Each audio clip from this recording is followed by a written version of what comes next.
Everything was perfect. Just like I imagined. Please. I'm afraid we're gonna spoil this dress.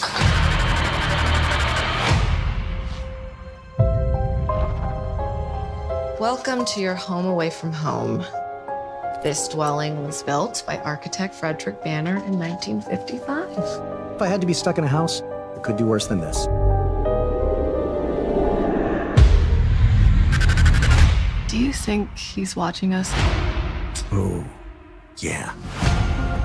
I remember reading that Banner was obsessed with the occult.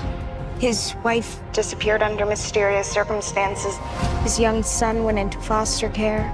Eldridge. What's the address of the house? 1960 Marion Lane. I'm in his actual house. Hello. I must have gotten the days mixed up. We have it booked till tomorrow. I'm Eldridge, the owner. I think I saw someone in this house. I'm worried. Just let me know you're okay. Do you live here? He used to. I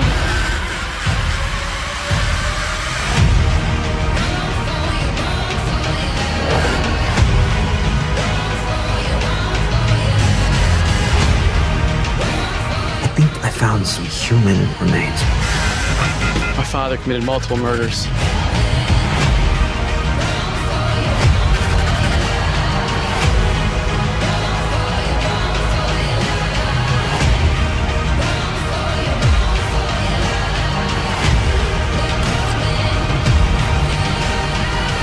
The spirit is able to escape death. He must have been hard watching Eldridge turn to his father.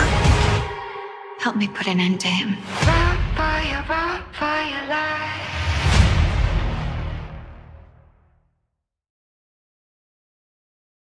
Hello, my name is Alec Toombs. I'm with the Film Yap of Indianapolis, Indiana. I'm here today with Sonja O'Hara, director and co-star of Mid-Century, starring Shane West, Sarah Hay, Stephen Lang, Bruce Dern, and Chelsea Gilligan. The movie opens in select theaters this Friday, June 27th. Thank you for the time today, Sonja. Thank you for having me. I'm excited to be here. I'm a big fan of Stephen Lang's. He's proven to be a real chameleon between Manhunter, The Hard Way, Tombstone, Public Enemies, Avatar, and the Don't Breathe pictures. What's he like to work with, and how did he get attached to the project? He is the coolest human. Like, I am such a fan of Stephen Lang. And when he said that when he read the script and responded, I was over the moon, because it just takes the film to the next level when you have talent like that. But he had actually worked with Shane West before on the show. I believe it was it the show Nikita? They had a cameo together. Oh, it was Salem. Maybe Salem on Yes, WGN, Salem. I think. Yeah. Yes, and Shane, they had wanted to work together again. So when this happened and Shane was already attached and Stephen read the script, he was delighted to get to collaborate again. And in terms of how he is to work with, I was a little intimidated going in because, this is somebody who's worked with, James Cameron, right? Like, he's such a pro. But he's this Shakespearean trained actor. He's such a hard worker. Like, on set, he kept on touching base with me and being like, is this going along with your vision? Like, is this what you want me to do with it? And was just like really responsive to direction and just a very kind, cool human. So I couldn't have had a better experience working with him. Very cool. We're going to piggyback on that question. Bruce Dern is a legend in his field. What was he like to work with, and how did he become attached to the project? Bruce is another legend that I was so excited when he came on board. He read the script and he's very old school. Like, we had to end up dropping off a script at the mailbox at the end of his street. And that's how his assistant got it. You don't email things to Bruce Dern, He's like this classic Hollywood guy. And on day one, he was telling me stories of working with Hitchcock and Tarantino. And he does a really fun thing at the end of a take where he does something called his Durnsies, where he improvs for like 5 minutes. And there are a bunch of lines that he did in the improv with Stephen Lang that made it into the movie. And I mean, he's just such a legend. So it was very cool. The beginning of the movie kind of reminded me of the trailer for this movie that's coming out later this year, Olivia Wilde's Don't Worry, Darling, which are you aware of this project, and could you see a correlation between the two? It's interesting. I'm such a fan of Olivia Wilde's work. I thought Booksmart was really beautiful. And then multiple people sent me the trailer because obviously Lionsgate is putting out both movies. Right. And we had a moment of, oh my gosh, like they do, visually have a look that's similar, but they go in totally different directions. From what I've told about her film, it goes more down like a dystopian path, and ours definitely is more horror thriller. But I love the comparison. She's a killer director, so I will certainly take it. Nice. The movie was written by a man, Mike Stern, who also co-stars and produced, but has a lot of feminist themes to it. Is this something you brought to the table as a female filmmaker, or was it there from the jump? I think he actually thought to bring me on because he was making this feminist commentary film. And I've sort of been saying that just like, Get Out goes into racism, that I think Mid-Century really explores toxic masculinity and feminism on screen without it ever feeling preachy. Like I still want people to go and enjoy the movie because it's like a sexy, dark, good time. But I think it also should make you think.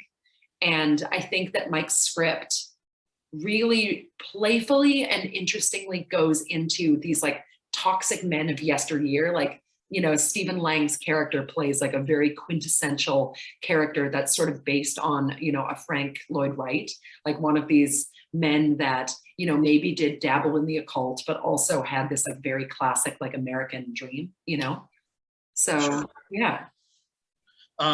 You've also made an adaptation of the video game Root Letter. Are you a gamer, and if so, what do you play? Also, when can we expect Root Letter to be released? So I'm not a gamer, but that being said, I grew up with a big appreciation for it because I had an older brother who was a diehard gamer. So I grew up playing Final Fantasy VII, and that's probably my favorite game ever. And one year for Halloween, I dressed up as Sonya Blade from Mortal Kombat. So I definitely have my like history in it. But Root Letter will be coming out on September 1st. And I'm excited to see how the gaming community takes it. Like, I think we definitely went in a really creative adaptation with it, but it's based on a beautiful script that the writer won the Tribeca Film Festival a couple of years ago. And it's a really beautiful adaptation. So I can't wait for people to see it. Very cool. You act in the movie as well as direct it. What is it like to both act in and direct a movie? I think you have to fight the urge to hyper control everything. Like for me, it's a situation of trust. Like I, as a child actor, I've been acting my whole life. I'm very comfortable in that position. But when it's a set where I'm wearing multiple hats, I tend to have my acting days be at the very end of the long shoot. So for this one, I had something like 4 weeks of shooting where I'm not acting. And then the last week I had my 4 or 5 days on screen playing my character Carrie. And then, you're dealing with getting hair and makeup and all of that. But the rest of the time I wanted to be in the trenches. The most important thing is making that movie as a director. And my cameo is fun, but Sure. Yeah. Mid-Century is a horror thriller. Are you a fan of the genre? And are there any other genres you're keen to tackle in the future? Absolutely. I love horror movies. I'm drawn to the more psychological ones. I mean, I think Mulholland Drive and Black Swan are 2 of my favorite movies ever of any genre. But outside of horror, I'm also really a sci-fi fan. And I wrote something that I'm going to direct that is more in the vein of like Ex Machina meets Eternal Sunshine of the Spotless Mind. So I think grounded, smart, elevated sci-fi is where I really geek out and love that stuff. But I want to direct dramas and, I really just like making good, compelling stories that are sort of dark and messed up. Sure. That's about all I have for today. I really appreciate the time, Sonja. Mid-Century comes out this Friday, the 17th in select theaters. It stars again Shane West, Sarah Hay, Stephen Lang, Bruce Stern, and Chelsea Gilligan. Sonja, thanks so much for the time. Thank you for having me. It was a pleasure. Cheers. Bye.